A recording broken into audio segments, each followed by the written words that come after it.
Olá, pessoal. Boa noite a todos.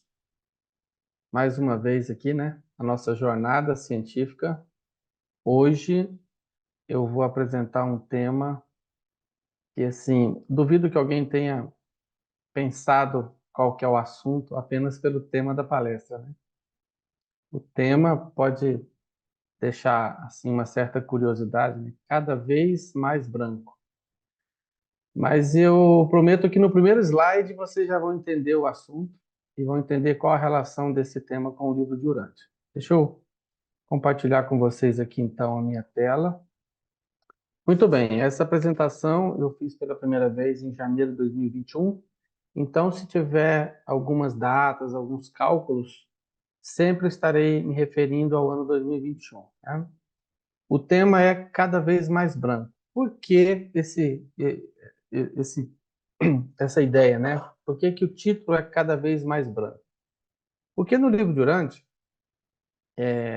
tem um trecho que diz assim: ao observardes o mundo, lembrai-vos de que as manchas negras do mal, que podeis ver, se destacam sobre o fundo branco do bem último.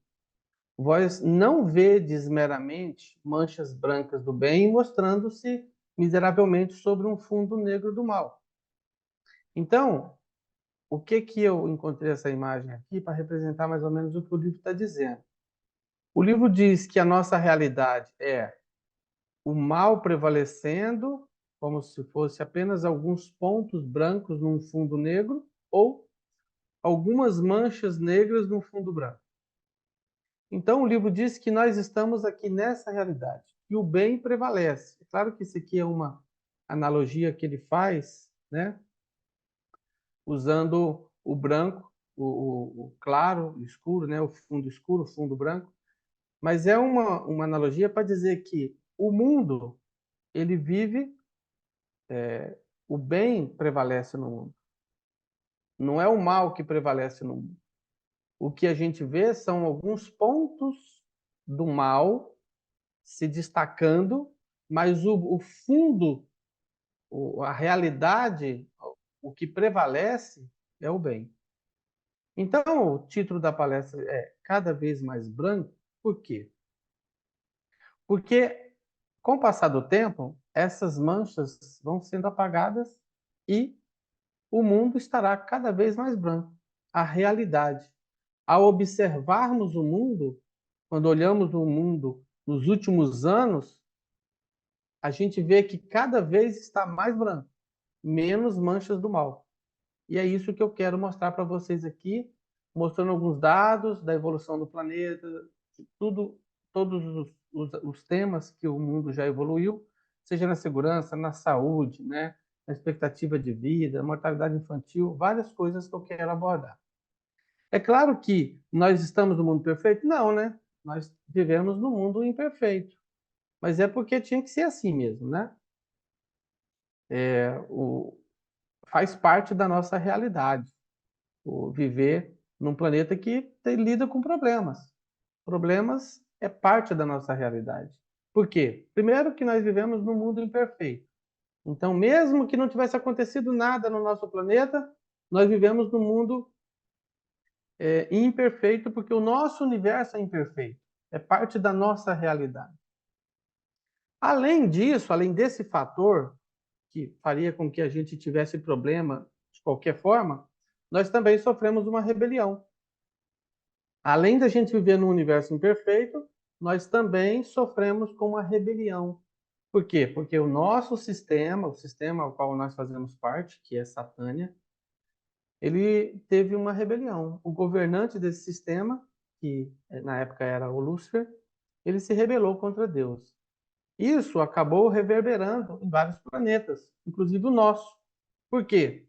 Porque o nosso sistema também, o príncipe planetário do nosso planeta, aderiu à rebelião, seguiu Lúcifer. Então nós temos a questão do universo imperfeito, nós tivemos uma rebelião sistêmica.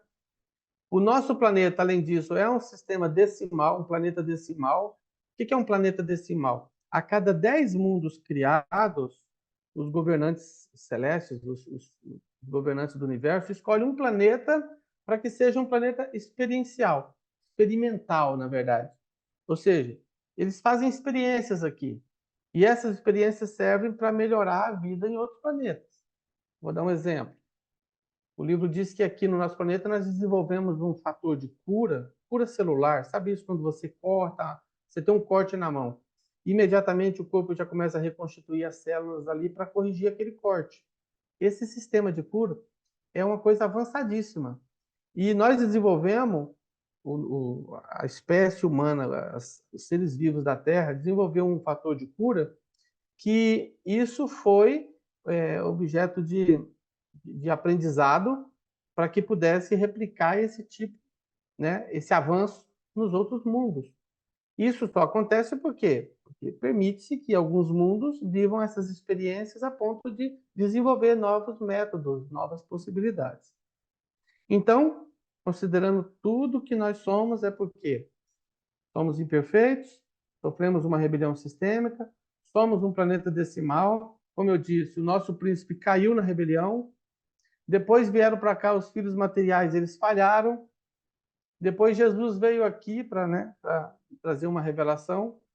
O que os homens, os humanos, né, alguns, né, não todos, mas os poderosos da época se reuniram e mataram Jesus. Bom, você já conhece essa história, mas é para contextualizar que, apesar de tudo que a gente passou, a gente está indo bem. O mundo não está de mal a pior. O mundo está cada vez melhor.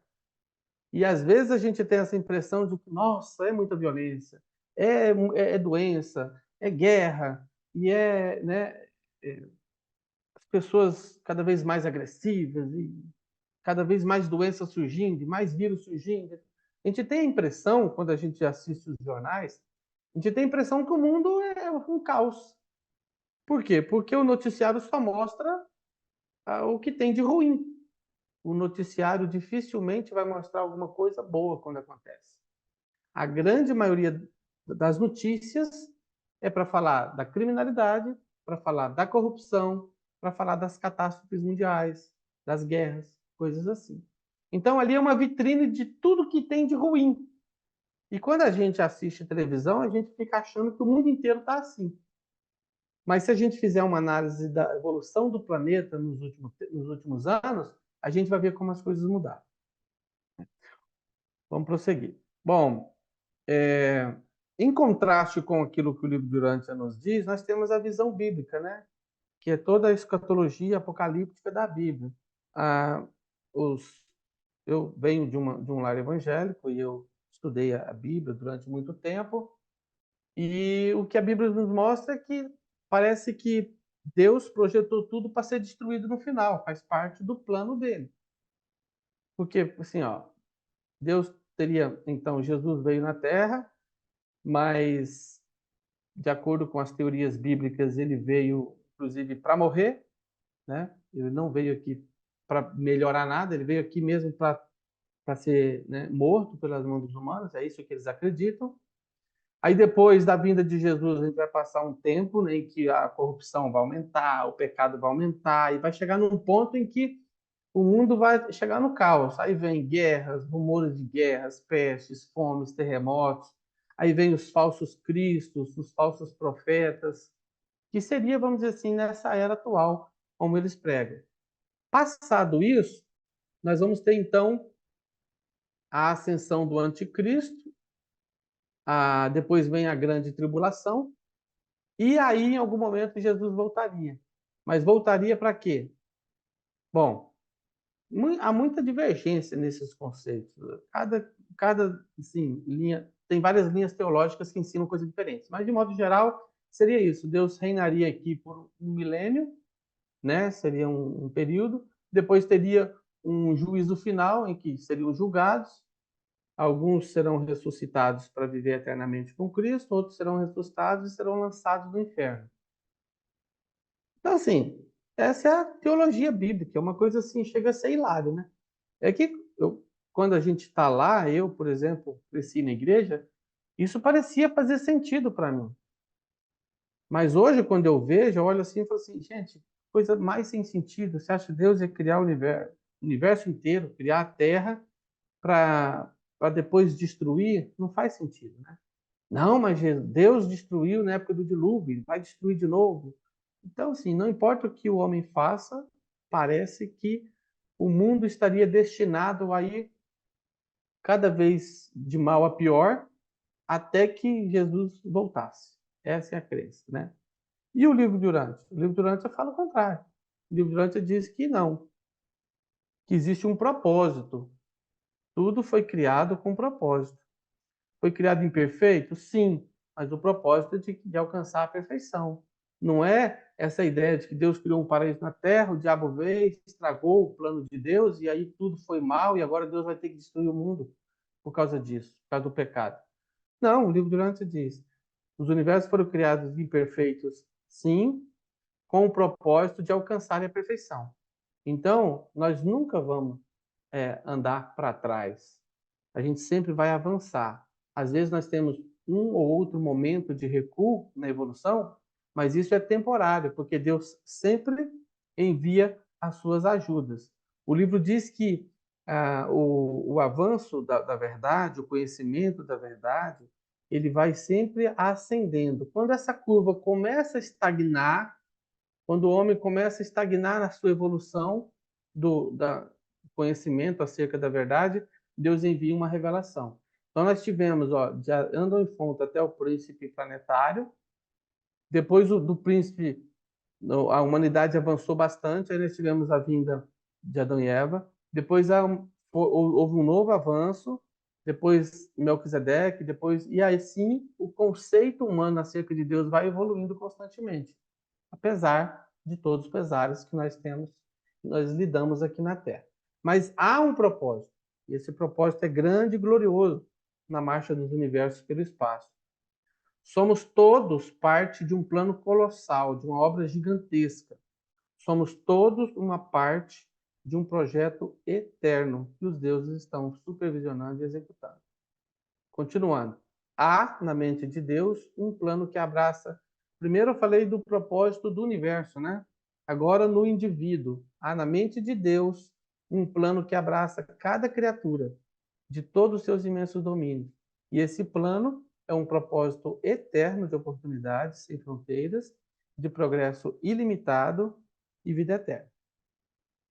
Então, para a gente entender como a Terra está evoluindo, eu vou fazer um exercício aqui vamos dizer assim, de aceleração no tempo, para a gente entender como tudo começou e onde estamos hoje, né? A nossa história começa há 400 bilhões de anos. Isso foi quando o príncipe não, o nosso o filho criador, Micael de Nébadon, escolheu essa região aqui para compor parte do seu universo local. Então, nós somos frutos de uma nebulosa chamada Andronover. Essa nebulosa, ela começou a se formar há quase 1 trilhão de anos. Quando ela estava já bem avançada, Micael, então, e a ministra divina escolheram essa nebulosa como parte da sua criação. E aí é que começa a história do universo local de Nébada. Dando um salto bem grande nesse tempo, chegamos a 6 bilhões de anos, que foi o nascimento do nosso Sol. A nossa estrela se chama Montmartre, sistema solar. Passou um pouquinho mais de tempo, 4 bilhões e meio de anos, surge o nosso planeta. Há 550 milhões de anos, surgiu a vida em Urântia, que é a implantação da vida. Há 50 milhões de anos surgem os primeiros mamíferos e há 1 milhão de anos o primeiro casal humano. Então veja que de 400 bilhões de anos atrás, com o surgimento do universo local de Nébado, a história da humanidade começa há apenas 1 milhão de anos. Apenas 1 milhão de anos, por quê? Parece ser muito, mas foi ontem, se a gente considerar a escala do tempo no universo. Passou então 500 mil anos, e aí nós tivemos a chegada do príncipe planetário, que é a primeira revelação de época. Entre a primeira e a segunda, que é Adão e Eva, nós tivemos ali, há 200 mil anos, a rebelião de Lúcifer, que é, como eu disse, que interferiu bastante na evolução do planeta. Aí Adão e Eva falharam, teve a queda. Há 4.000 anos, ou seja, em torno de 2.000 antes de Cristo, veio para cá o filho Melquisedeque, né? Maquiventa Melquisedeque, que foi a terceira revelação de época. E mais um salto no tempo, temos a vinda de Jesus. Essa data aí, 2027 anos, estava considerando 2021, né? Então, já faz mais tempo, 2030 anos, que foi a quarta revelação. E há 80, 90 anos, na verdade, a chegada do livro de Urântia, a quinta revelação de época. Então, todas essas revelações são parte de um plano de Deus para o nosso planeta. O nosso planeta não está à mercê, à deriva das circunstâncias. A gente não está abandonado ao acaso. Tudo está sendo muito bem cuidado. O nosso planeta ele tem governo, ele é governado, tem um corpo, um grupo, né, de seres que governam o nosso planeta no momento, porque o nosso príncipe planetário falhou e Micael assumiu o título de príncipe planetário.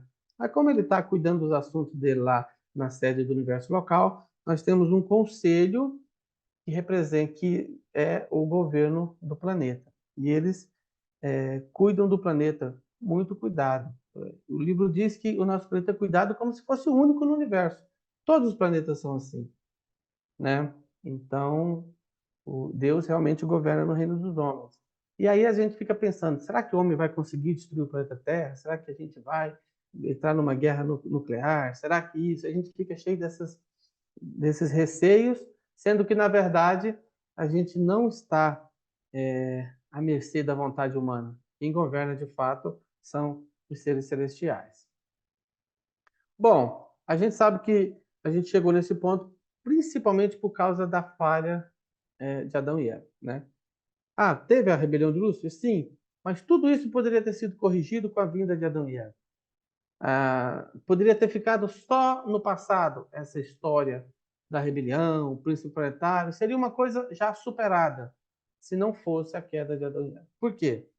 Porque o casal adâmico, o principal propósito deles é vir fazer um trabalho de assim, elevação biológica das raças. Então, com a elevação biológica, os seres humanos se tornariam imunes a muitos ataques de micro-organismos, como os vírus e bactérias. Então, além disso, eles também iam iniciar iniciar uma civilização, construir cidades, ensinar acerca da metalurgia, a construção de cidades, tudo aquilo que o homem tinha perdido por conta da queda do príncipe, Adão e Eva teria recuperado. Infelizmente, eles falharam, né? O livro diz que 10.000 anos depois de Adão e Eva já é o suficiente para concretizar uma transformação maravilhosa. Ou seja, Adão e Eva vieram há 37, 38 mil anos, mais ou menos. Então, se a gente considerar 38 mil anos só para efeito de cálculo, 10.000 anos depois da vinda deles, ou seja, 28 mil anos atrás, o mundo já estaria transformado. E outra, o livro diz que 25 mil anos da missão de um casal adâmico já é enviado a esse planeta um filho magisterial. E aí, o filho magisterial vem para iniciar um processo de elevação, de restauração, no sentido de fazer o homem evoluir moralmente. É a era do crescimento moral. E isso é que nos faltou, né? Hoje, quando a gente olha para a humanidade, a gente tem uma humanidade evoluída tecnologicamente, né? Cidades e muita coisa construída, mas moralmente falando, a gente ainda está muito atrasado. E praticamente os grandes males da humanidade estão no campo da falta de moralidade. O homem se preocupar mais com dinheiro, se preocupar mais consigo mesmo, com a sua própria riqueza, né? E se dane o outro. Isso é que estraga ainda o nosso planeta. Nós estaria muito melhor, né? Apesar da gente já estar bem, mas a gente estaria muito melhor. Então, se Adão e Eva não tivessem falhado, imagina onde a gente já estaria. 38 mil anos de trabalho do casal adâmico, né? Teríamos esquecido já toda essa história do príncipe que falhou, já seria assunto superado, mas não foi o que aconteceu, né? Adão e Eva se estabeleceram ali na região da Mesopotâmia, e, apesar da sua falha, tentaram compensar o máximo possível, né? Contribuindo com o sangue adâmico e também ensinando os povos. Formou uma civilização. Essa civilização é que deu origem ao que nós temos hoje. Ó, Göbekli Tepe é a cidade mais antiga que nós já encontramos. Ela tem por volta de 12 mil anos. É a cidade mais velha, por assim dizer. Está sendo escavada, está sendo descoberta, isso é uma coisa recente. Antes, a gente tinha, por exemplo, Nínive como cidade mais antiga. Tem a outra, Nínive e Jericó. Né? Jericó também é uma cidade muito antiga, mas depois descobrimos Göbekli Tepe, e ela é mais antiga que todas as outras cidades que a gente conhecia antes. E essa cidade está exatamente ali naquela região, próximo ali do segundo Jardim do Éden, um pouquinho ao norte, né, na Turquia. E a nossa história, da nossa civilização, que a gente tem registro, são os registros dos sumérios, né? A gente é o mais longe que a gente consegue ir no passado, porque antes disso a gente não tem nada preservado. Eu acredito que tinha sim escrita no Jardim do Éden, naturalmente que sim, né? Tinha escrita lá no segundo jardim, mas como isso já faz 38 mil anos, isso se perdeu, né? A gente não tem, provavelmente está a dezenas ou talvez até centenas de metros abaixo do solo atual. Então, dificilmente a gente vai conseguir encontrar vestígios arqueológicos do jardim, de um tempo tão remoto. A gente talvez consiga encontrar algumas formações rochosas, igual o Göbekli Tepe a gente conseguiu encontrar porque é praticamente feito de monolitos de pedra. E aí fica preservado, né? Mas estava toda soterrada, toda coberta de areia. Bom, então se a gente considerar que a nossa civilização começa com a escrita, então eu teria que dizer que a nossa civilização começa com os sumérios, por volta de 6 mil anos, né? 5.400 anos. Aí depois, em 1698, é que surge a primeira máquina a vapor. E aí o trem explodiu, né? Depois da primeira máquina a vapor, tudo mudou. Porque o homem começou a criar máquina a vapor para fazer de tudo. Tinha máquina a vapor para arar a terra, tinha máquina a vapor para se locomover, como mecanismo de transporte e várias coisas. Ah, e aí, então, eu diria que a nossa civilização começa ali, né, vamos dizer, a nossa tecnologia tem aí 323 anos. Imagina se tivesse começado há 38 mil anos com Adão e Eva. Consegue notar a diferença o início da nossa tecnologia, da nossa indústria, né, das nossas máquinas, sendo pouco mais de 300 anos, e veja onde já chegamos. Agora imagina se tivesse começado há 38 mil anos. Né? E o livro Durante foi entregue há apenas 87 anos. 90 agora, porque eu tinha calculado com 21. Então, nós temos aí um futuro brilhante pela frente. O planeta Terra realmente está à beira de uma transformação grandiosa. Isso é o próprio livro que diz.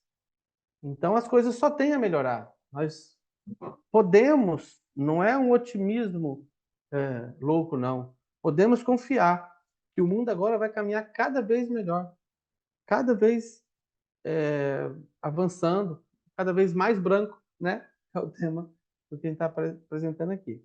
Só para ter uma noção de tempo, eu fiz uma brincadeira que eu separei 1 milhão em um. Então, assim, sabemos que a raça humana surgiu há 1 milhão de anos. Então, está aqui nessa tabelinha, andou em Fonta, 1 milhão de anos. Vamos considerar que esse 1 milhão de anos fosse um ano do nosso tempo, só para um efeito de cálculo. Então, ó, dia 1º de janeiro surgiu o homem. No dia 2 de julho, ou seja, metade do tempo todo, né? Metade do tempo, não tinha acontecido nada. Aí chegou o príncipe planetário, que foi há 500 mil anos. Depois, 20 de outubro aqui, teria acontecido a rebelião de Lúcifer. Mais um tempão se passou e agora as coisas começaram a acontecer. Dia 18 de dezembro desse ano, de 1 milhão de anos, 18 de dezembro, seria quem? chegada de Adão e Eva. Se Adão e Eva não tivessem falhado, por volta aqui do dia 21 de dezembro, teria vindo um filho ministerial, né? Mas eles falharam, interrompeu o processo. Veio Melquisedeque, que é um filho emergencial, veio corrigir um pouco a história e preparar o caminho para a vinda de Jesus. Melquisedeque teria vindo, então, nesse nosso cálculo aqui, no dia 30 de dezembro. Será que faz tempo? Aí você vê. Nós, hoje, o nosso presente está aqui, ó, 31 de dezembro. Então, assim, ó, Melquisedeque veio 30 de dezembro, Jesus em 31 de dezembro, o livro de Urântia também.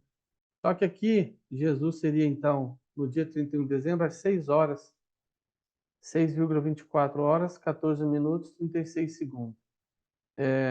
E o livro de Urântia teria vindo aqui 23 horas, 24, ou seja, faltando 46 minutos para o tempo de hoje, para a nossa realidade. Então, isso aqui é para a gente ter uma noção de que o processo é lento. E por mais que a gente ache que não está andando rápido, de repente as coisas começaram a acontecer. O mundo entrou num ritmo muito mais acelerado. As coisas estão acontecendo. Do príncipe planetário até Adão e Eva foram mais de 450 mil anos. Veja, já de Adão e Eva até Melquisedeque, 38, 34 mil anos. Ó, 460 caiu para 34 o intervalo. De Melquisedeque até Jesus, passaram só 2.000 anos. E de Jesus até o livro de Urântia, só 2.000 anos. Isso, no tempo universal, não é nada. Né? É pouco tempo. Ou seja, em Avona, 2.000 anos são 2 dias. Tem 2 dias que Jesus veio, para quem está assistindo isso da perspectiva lá de Avona. Então, tudo isso que a gente vê, será que isso vai nos fazer perder a paz, a alegria e a fé? Olhando, acontece tanta coisa ruim no mundo, é guerra, é terremoto, é, né, furacões, tsunamis e coisas assim.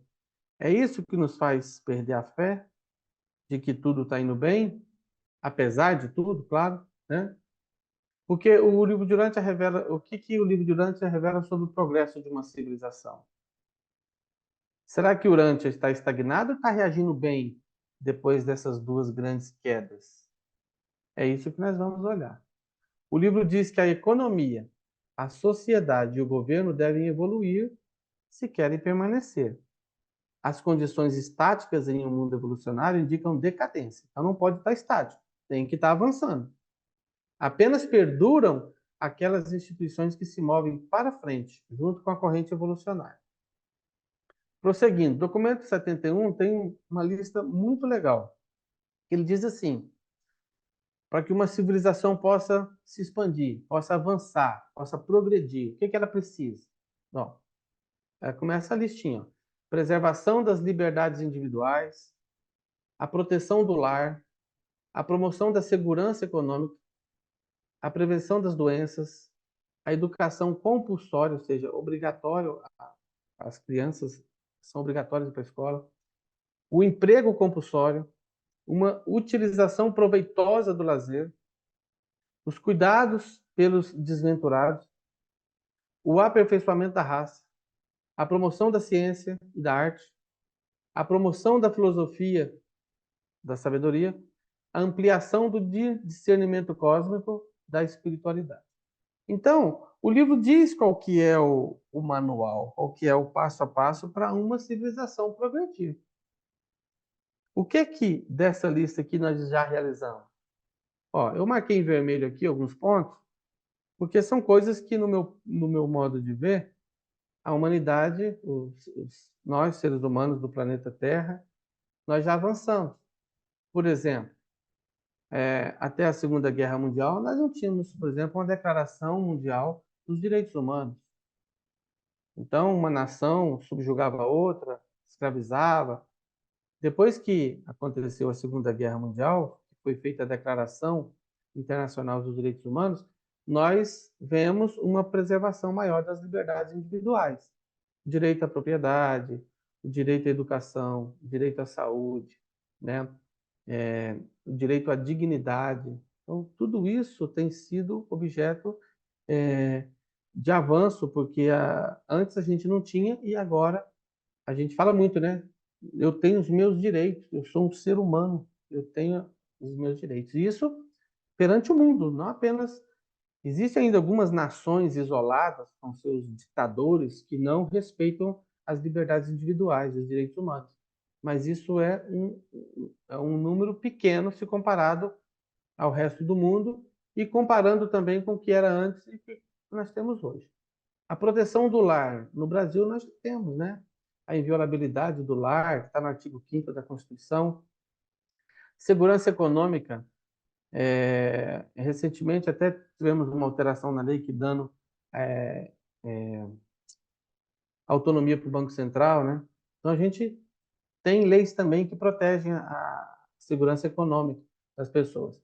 A prevenção das doenças. Nós tivemos já na história da humanidade muitas vacinas que conseguiram erradicar, inclusive, várias doenças. A educação compulsória já é uma realidade no nosso país. Toda criança obrigatoriamente tem que estudar, não é opcional.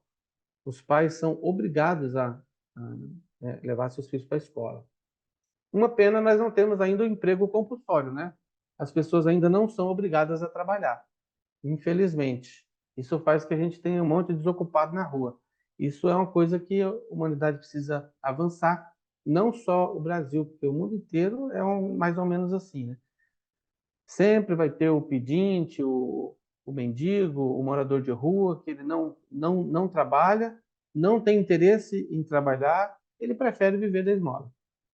Então, o ser humano precisa trabalhar nesse aspecto também. A utilização proveitosa do lazer. Isso tem sido utilizado muito na prática de esportes, isso salva muitos jovens, né, da criminalidade, das drogas. Os cuidados pelos desventurados, nós temos leis também, tanto lei que protege o idoso, que protege o deficiente, que protege, né, as pessoas que precisam de uma ajuda do Estado. O aperfeiçoamento da raça, isso também não foi feito, né? Isso não foi feito por conta de uma suposta eugenia que o povo acusa o Hitler. O Hitler era um monstro. Ele nunca fez eugenia de fato. Ele perseguiu uma nação inteira. Eugenia é quando você pega dentro de uma mesma raça e você escolhe os melhores espécimes, né? Vou dar um exemplo de eugenia. Pessoas que produzem leite, o que eles fazem? Eles vão pegar aquelas raças de gado que produz leite, a holandesa, por exemplo, é uma ótima produtora de leite. Eles vão pegar essas raças, vão pegar a melhor vaca, o melhor touro e vão fazer com que os dois tenham filhotes. Por quê? Porque vai produzir vacas melhores ainda para produzir leite. Se eu produzo, sei lá, Nelore, né, que é para abate, para vender a carne, eu vou pegar o melhor fêmea, o melhor macho. Isso é eugenia. A gente faz eugenia com batata. A batata, por exemplo, que a gente chama de batata inglesa, ela era muito menorzinha, né? Os produtores de batata começaram então a escolher as batatas maiores e começar a plantar essas batatas. E essa genética então foi melhorando. Hoje nós temos batatas enormes. Nós temos repolhos enormes, nós temos é, é, beterraba e rabanete. E tudo isso é um trabalho dos produtores de fazer com que sejam preservadas a genética daqueles que são os melhores espécimes. Aperfeiçoamento da raça se você tem uma pessoa que tem uma doença e você sabe que aquela doença vai causar uma deficiência genética nos filhos, esse casal não pode ter filho. Mesmo que o Estado não impeça isso, né, por meio de leis, alguma coisa assim, mas pelo menos que eduque as pessoas. Eu falo assim, olha, que todos os casais devessem fazer, por exemplo, um teste, né, teste genético antes de ter filhos, mas nem isso é feito. Então, o que acontece? A gente continua perpetuando a deficiência. Quando a gente fala em eugenia, não é perseguir as pessoas que têm a deficiência, não. É trabalhar para que essa deficiência não seja perpetuada ao longo dos séculos. E isso nunca ninguém se preocupou. Ninguém nunca se preocupou em aperfeiçoamento da raça, né? E não vai tão cedo. O livro de Durante fala que mais cedo ou mais tarde o ser humano vai ter que pensar nisso, tal, tal. Mas por conta desse evento do Hitler, da Segunda Guerra Mundial, que ele alegou estar, porque a raça ariana é superior, então só ela merece viver. Isso nunca foi eugenia. Isso foi uma desculpa, né, que ele deu para poder perseguir os judeus. Eugenia seria, vamos imaginar assim, né? Hitler, assim, olha, eu vou escolher entre os alemães aqueles que têm a melhor genética e eu vou permitir que eles tenham filhos. Aquele que tem uma genética inferior, vamos dizer assim, uma deficiência, uma doença congênita, alguma coisa assim, vou impedir que eles tenham filhos. Aí poderia tentar comparar, né, a ideia de eugenia com algo desse tipo.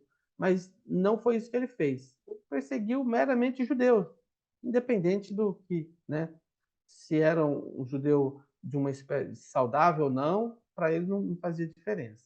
Então, por conta dessa experiência, hoje em dia nem se pode falar em eugenia mais, porque parece que eugenia e racismo não, nazismo, né? É como se as duas coisas fossem iguais. Mas vamos lá. A Vai ser a promoção da... nossa palestra para daqui 15 dias. Isso, a gente vai abordar esse assunto depois. É. A Estela vai falar sobre isso com mais detalhe. A promoção da ciência, né? Alguns nós temos. O Brasil é muito fraco, né? Nossa ciência é muito frágil, mas outros países, Estados Unidos desenvolve bastante essa área, né? Outros países, a China está investindo bastante. Então, a gente já tem muita coisa. Na arte também, alguma coisa. Promoção da filosofia. Isso ainda também não vejo grande avanço. E a ampliação do discernimento cósmico. Isso nós estamos começando agora com o advento da Quinta Revelação, o livro de Urântia, que veio para ampliar, né, promover esse avanço do discernimento, da espiritualidade.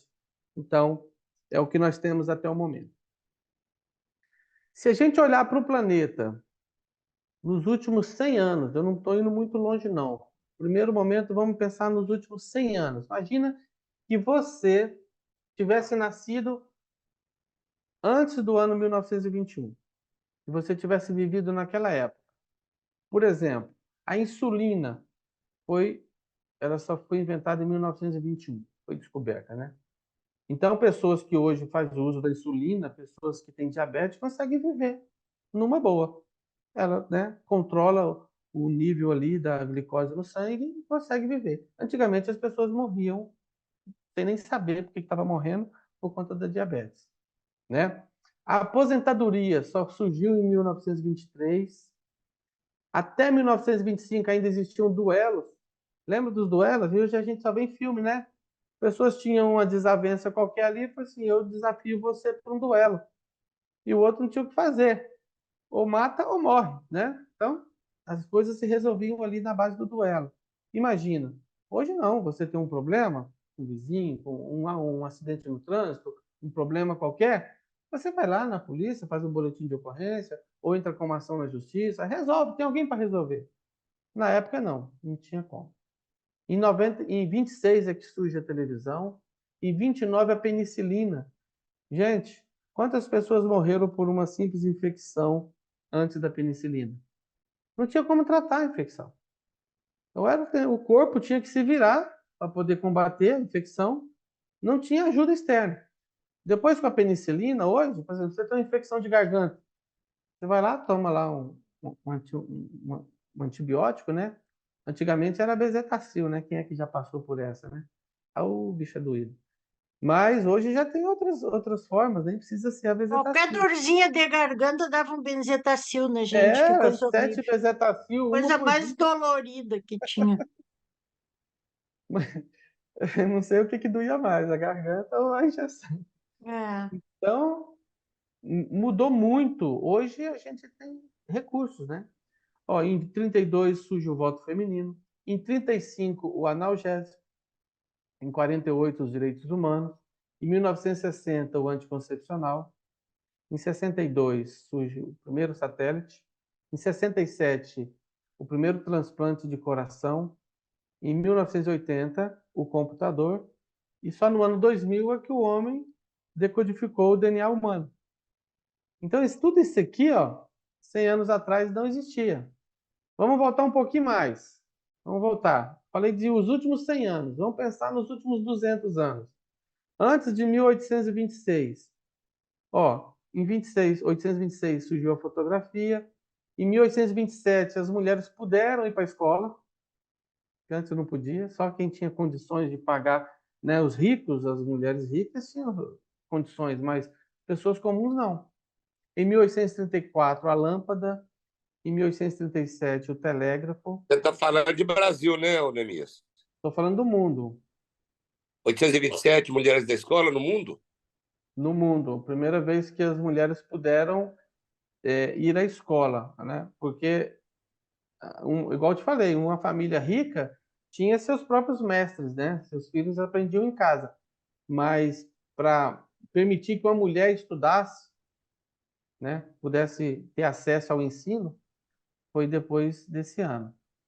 Em 1842, surge a anestesia. Então, imagina hoje, a gente tem algum problema, uma dor de dente, né? Você vai lá, fica anestesia, faz a retirada e tal, faz o tratamento do canal, ou a cárie qualquer. E antigamente, quem tinha uma dor de dente? Você tinha que morrer com aquela dor, ou então arrancar na base da raiva mesmo. Quando a dor está tão forte que arrancar o dente dói menos, aí você arranca, né? Então, 1876, o telefone. Em 1888, a Lei Áurea no Brasil, né? Mas praticamente o mundo todo estava movimentando esse negócio da acabar com a escravidão, apesar de que ainda existe em muitos lugares a escravidão, mas pelo menos assim, uma lei que determina, porque antes a escravidão era aprovada, né? Era sancionada pelo Estado. Pelo menos a partir de 1888 teve uma lei para falar assim, olha, acabou. Em 1888, o primeiro automóvel. Em 1895, raio-x, permite que hoje você consiga identificar muitas doenças no pulmão, problema no pulmão, ossos quebrados, né? Coisas desse tipo. Em 1906, o avião. Em 1909, primeiras residências com eletricidade. Em 1910, a geladeira. Eu coloquei aqui o voto feminino em 1932, provavelmente no Brasil. E no mundo, o primeiro voto feminino em 1918. Voltando um pouquinho mais de 200 anos, né? Cheguei aqui a 1150, quando surgiu a primeira universidade. 1270, os óculos. E aí tem aqui, ó, a bússola, o relógio, a caravela, a imprensa, os moinhos de vento, o telescópio, a descoberta das células, aí a descoberta das bactérias, a primeira vacina, 1796, e 1779, baterias. Bom, nessa tabela aqui nós temos uma redução da mortalidade por conta de doenças. Ó, em 1796, com a vacina da varíola, erradicou, acabou 100%, né? Ainda acontece alguns casos raros, parece que teve uma pequena volta, né? Algumas doenças começaram a voltar, apesar de ter sido erradicadas, mas você sabe que existe muita campanha contra a vacina, né? Existem movimentos anti-vacina. E esses movimentos acabam prejudicando muitas vezes, porque tem pessoas que deixam de vacinar por conta desses movimentos, né? Ah, que a vacina isso, ah, a vacina aquilo, não vacine seu filho. Tem muita gente que faz esse tipo de conselho. Eu mesmo, quando o Gabriel nasceu, né, eu recebi conselho de pessoas que falaram assim, não vacine seu filho. Agora imagine, eu não vacino meu filho. Aí ele tem uma poliomielite, um sarampo, uma cachumba. Quem é que vai socorrer? Essa pessoa, esse amigo que deu esse conselho? Então é muito complicado você aconselhar alguém a não vacinar o filho e depois, quando a coisa acontecer, né? Deus queira que não. Mas a vacina da varíola conseguiu erradicar 100%. Em 1923, erradicou a difteria. Em 1924, erradicou 98% das mortes por tétano. Em 26, erradicou 93% da coqueluche. E em 1952, 100% da poliomielite. A informação que temos, acho que é de 86 para cá, não houve mais nenhum caso de poliomielite. Então, assim, essa data 1952 não é que nesse ano erradicou a poliomielite. Esse ano foi inventada a vacina e a poliomielite foi erradicada 100%, né? A famosa paralisia infantil. Em 63 surge a vacina do sarampo, em 67 da cachumba, em 70 rubéola, em 81 hepatite B, em 84 a catapora, em 91 hepatite A. Então, assim, veja o quanto as vacinas melhoraram a vida, né? Quantas crianças morriam, né, na infância, no passado. Então, eu vou mostrar 7 gráficos que mostram como o mundo está se tornando um lugar melhor. Esse primeiro gráfico, ele mostra aqui, o rosa aqui, ó, população vivendo em democracia. Então, veja que em 1816, olha, como a democracia era muito tênue, poucos lugares tinham democracia. De acordo com que o tempo foi passando, ó, em 2015, veja essa área rosa, o quanto a democracia cresceu, né? Então, e aqui, população em colônia, esse azul claro, ó, a quantidade de população que estava em colônia, ó. 85%, quase 90% aqui estava em colônia, tá vendo? Daqui até aqui. Então, isso foi reduzindo de acordo com que isso aqui foi fechando aqui. Aqui tem outro o quê? População em autocracia, que são esses mundos aqui em autocracia. Teve uma redução, depois cresceu de novo. Vamos para o próximo. Não vamos perder muito tempo aqui, não. Esse aqui era só da democracia. Pobreza versus riqueza. Em 1820, nós temos essa área rosa aqui, pessoas vivendo na extrema pobreza. A gente teve um crescimento, por conta do crescimento da população no mundo, né? E depois nós tivemos uma redução. E essa área verde aqui é pessoas vivendo fora da extrema pobreza. Veja que a humanidade subiu muito, cresceu muito aqui, ó, o número de pessoas no mundo, né? Aqui é 7 bilhões, ó, esse gráfico. Então nós já estamos já atingindo 8 bilhões aqui. A população aumentou, mas num certo momento o número de pessoas na pobreza foi aumentando junto, veja. Depois decaiu. Então a gente tem menos pessoas passando fome hoje, né? Vivendo na extrema pobreza. Esse aqui é um gráfico da expectativa de vida. Em 1770, ó, quando ele começa a fazer os primeiros registros, a expectativa de vida, esse aqui no azul é na África, ó, menos de 30 anos. Aqui na Ásia, menos de 30 anos. Esse azulzinho aqui é no mundo, menos de 30. Alguns países, como nas Américas, estavam em torno de 35 anos, expectativa de vida. De acordo com que foi avançando, ó, não mudou muita coisa. De 1900 para cá, olha só o que aconteceu com o gráfico da expectativa de vida. O amarelo é a Europa, olha só, acima de 80 anos. Isso em 2015, né? Oceania, aqui também quase 80.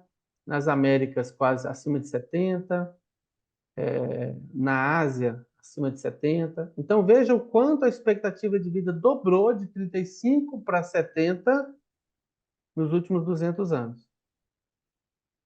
Isso é uma demonstração de como a vida humana melhorou.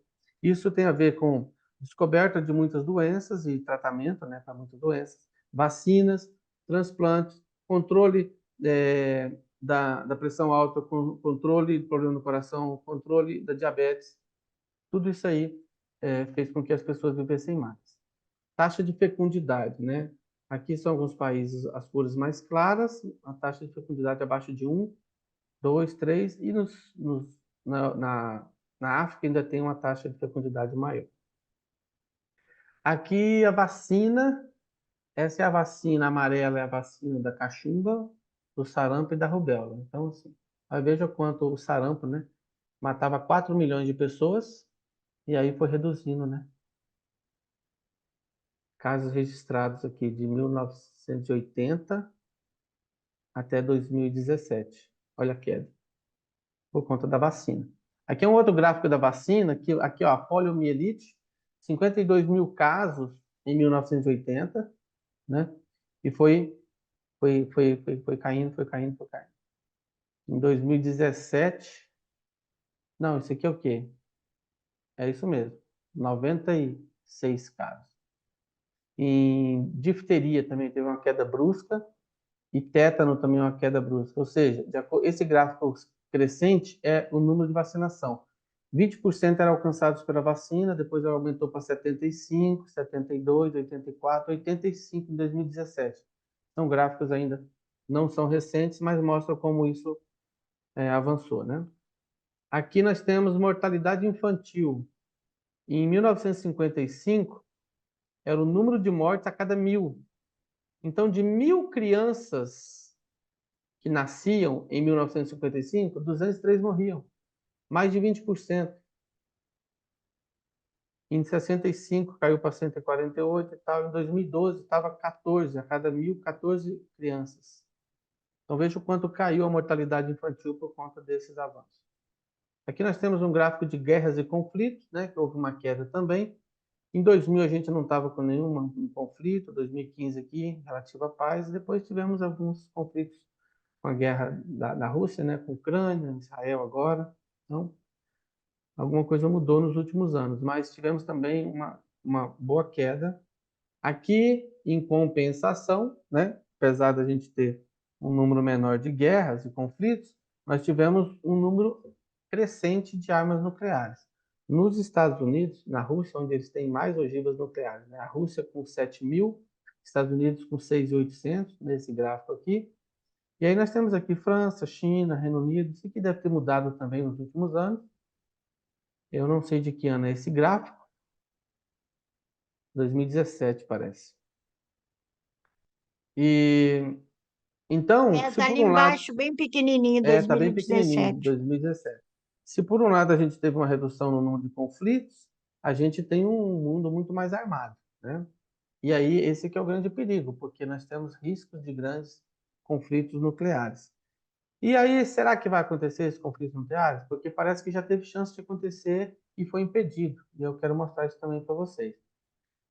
Ocorreram 10 casos, eu tenho os links todos aqui, depois eu posso passar o material para vocês, em que o mundo quase iniciou uma guerra nuclear. Teve casos em que houve até assim, o caso de apertar o botão e o sistema não responder. Ou seja, alguém impediu que a bomba fosse lançada, né? Olha só isso aqui, nos Estados Unidos, em Goldsboro. Duas bombas atômicas Mark 39 foram lançadas sobre a cidade de Goldsboro, na Carolina do Norte, em 24 de janeiro de 61. Elas tinham 3 e 4 megatons, pesando 3 toneladas cada. Eram 350 vezes mais poderosas do que a que arrasou Nagasaki. Não foi um ataque, um bombardeiro estratégico fazia um voo de rotina quando o vazamento de combustível provocou uma explosão no ar e as bombas foram ejetadas e lançadas ao chão. Né? Documentos do governo atestam que uma das bombas arrebentou-se ao chocar com o solo e chegou muito perto de explodir. 3 dos 4 mecanismos de segurança foram rompidos. Por alguma razão, não sei se houve alguma interferência, mas impediu que essa bomba explodisse. Imagina, 350 vezes mais poderosa que a de Nagasaki. Né? Será? Não sei. Será que os seres intermediários poderiam fazer alguma coisa nesse sentido? De impedir que uma guerra nuclear começasse? Porque imagina a gente ficar na mão, à mercê de um Kim Jong-un lá, aquele, nem sei eu falar o nome dele, o da Coreia do Norte. Será que a gente poderia ficar à mercê da mão de um Putin, que a qualquer momento pode dar a louca e soltar uma bomba nuclear e destruir o planeta? Será que isso é assim tão fácil? Uma pessoa vai destruir o mundo inteiro? Eu acho que não. Então, eu acredito que muitas dessas interrupções que foram feitas, e rapidinho, né? Muitas interrupções foram feitas, pode ter a interferência dos intermediários. Opinião minha, o livro durante não fala isso, tá? Eu trouxe 3 casos aqui, ó, que ó, astronautas da missão Apollo afirmam: OVNIs evitaram a guerra nuclear. Aqui, esse aqui na Galileu. Essa aqui no último segundo. ETs estão desligando armas nucleares, afirma especialista. Nesse outro aqui diz assim: ETs desarmaram armas nucleares dos Estados Unidos e Inglaterra. Então, será que isso que eles chamam de ETs desarmando não seriam os seres intermediários? Diga, Leandro. Só complementando, quando eu perguntei se o conselho que administra o planeta agia de forma direta, coincidentemente era pensando nisso. Eu penso que eles atuam sim. Os intermediários conseguem atingir uma velocidade de 2 vezes a velocidade da luz, ou seja, 599.580 quilômetros por segundo. Então, eles são muito rápidos, mas muito mesmo, uma coisa absurda, por exemplo, 2 vezes a velocidade da luz. O principal trabalho delas hoje é colaborar com o corpo de reserva do destino. Então, tem alguma relação entre a vida material humana e o trabalho deles, porque eles trabalham em cooperação com as reservas do destino, né? Então, talvez esses dois corpos de trabalho, dos reservas do destino e dos intermediários, possam ajudar nessas tarefas aí de impedir a destruição do Nesse mundo. caso, eu acredito que sejam eles mesmo. Tem vários documentários que eles mostram os mísseis sendo desligados, assim, Ligados, Então, elas estão engajadas em missões importantes na Terra. São mais materiais que as primárias, são capazes de realizar contato com o nível material da realidade. Esses são os intermediários secundários, né?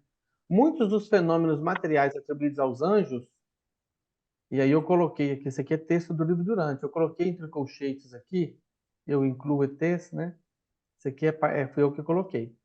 Então, o livro diz que muitos dos fenômenos materiais atribuídos a anjos têm sido realizados pelas criaturas intermediárias secundárias, como, por exemplo, a libertação de Pedro na prisão, que foi lá e tirou Pedro quando ele estava preso. Podemos concluir que uma guerra nuclear pode destruir toda a vida no planeta. Mas e as autoridades celestes permitiriam que algo assim acontecesse? Tem uma dica aqui que o livro diz o seguinte: caso alguma catástrofe física tornasse condenada a residência em um planeta de uma raça em evolução, os Melquisedeques e os portadores da vida instalariam a técnica de desmaterialização para todos os sobreviventes e, por meio do transporte seráfico, esses seres seriam levados para um novo mundo preparado para a continuação da sua existência. A evolução de uma raça humana, uma vez iniciada em um mundo do espaço, deve prosseguir de modo totalmente independente da sobrevivência física daquele planeta. Então, eu imagino que, sim, se dá para impedir a destruição do mundo, é mais fácil desarmar uma ogiva nuclear, não é? Do que ter que levar todos os seres sobreviventes para outro planeta. Imagina a trabalheira que daria. Então, só se fosse alguma coisa mesmo impossível. Sei lá, o núcleo do planeta entrou em convulsão e vai explodir. Ou então vem um asteroide enorme que vai colidir com aquele planeta. Seria alguma coisa assim inevitável, aí eles teriam que tirar. Mas enquanto eles puderem proteger o planeta aqui, eu entendo que eles farão isso, né? Para finalizar, eu quero assistir um vídeo com vocês que fala muito de tudo isso que eu comentei aqui. É um resumo muito legal. Vamos ver que está em inglês, mas vocês vão entender apenas pela imagem.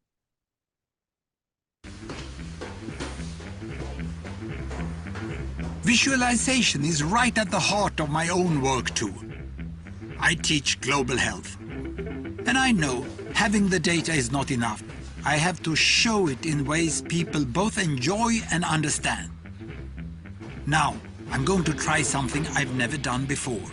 Animating the data in real space, with a bit of technical assistance from the crew.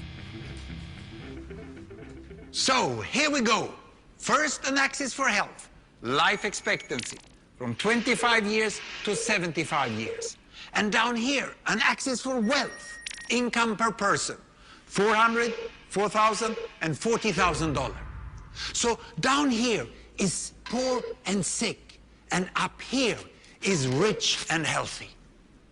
Now, I'm going to show you the world 200 years ago, in 1810. Here come all the countries. Europe brown, Asia red, Middle East green, Africa south of Sahara blue, and the Americas yellow. And the size of the country bubbles show the size of the population. And in 1810, it was pretty crowded down there, wasn't it? all countries were sick and poor. Life expectancy were below 40 in all countries. And only the UK and the Netherlands were slightly better off, but not much. And now, why start the world? The Industrial Revolution makes countries in Europe and elsewhere move away from the rest. But the colonized countries in Asia and Africa, they are stuck down there. And eventually, the Western countries get healthier and healthier. And now we slow down to show the impact of the First World War and the Spanish flu epidemic. What a catastrophe! And now I speed up through the 1920s and the 1930s. And in spite of the Great Depression, Western countries forge on towards greater wealth and health. Japan and some others try to follow, but most countries stay down here. Now, after the tragedies of the Second World War, we stop a bit to look at the world in 1948. 1948 was a great year. The war was over, Sweden topped the medal table at the Winter Olympics, and I was born. But the differences between the countries of the world was wider than ever. United States was in the front, Japan was catching up. Brazil was way behind, Iran was getting a little richer from oil, but still had short lives. And the Asian giants, China, India, Pakistan, Bangladesh and Indonesia, they were still poor and sick down here. But look what is about to happen. Here we go again. In my lifetime, former colonies gained independence, and then finally they started to get healthier and healthier and healthier. And in the 1970s, then countries in Asia and Latin America started to catch up with the Western countries. They became the emerging economies. Some in Africa follows. Some Africans were stuck in civil war and others hit by HIV. And now we can see the world today in the most up-to-date statistics. Most people today live in the middle, but there are huge differences at the same time between the best of countries and the worst of countries. And there are also huge inequalities within countries. These bubbles show country averages, but I can split them. Take China, I can split it into provinces. There goes Shanghai. It has the same wealth and health as Italy today. And there is the poor inland province Guizhou. It is like Pakistan. And if I split it further, the rural parts are like Ghana in Africa. And yet, despite the enormous disparities today, we have seen 200 years of remarkable progress. That huge historical gap between the West and the rest is now closing. We have become an entirely new converging world. And I see a clear trend into the future. With aid, trade, green technology and peace, it's fully possible that everyone can make it to the healthy, wealthy corner. Well, what you just seen in the last few minutes is a story of 200 countries shown over 200 years and beyond. It involved plotting of 120,000 numbers. Pretty neat, huh? Então é isso. Para encerrar, o livro diz o seguinte: Urântia está agora agitada e à beira de uma das suas épocas mais assombrosas e encantadoras de reajustamento social, estimulação moral e iluminação espiritual. Portanto, mantenhamos a paz, a alegria e a fé de que nós estamos caminhando sempre para um cenário cada vez mais branco.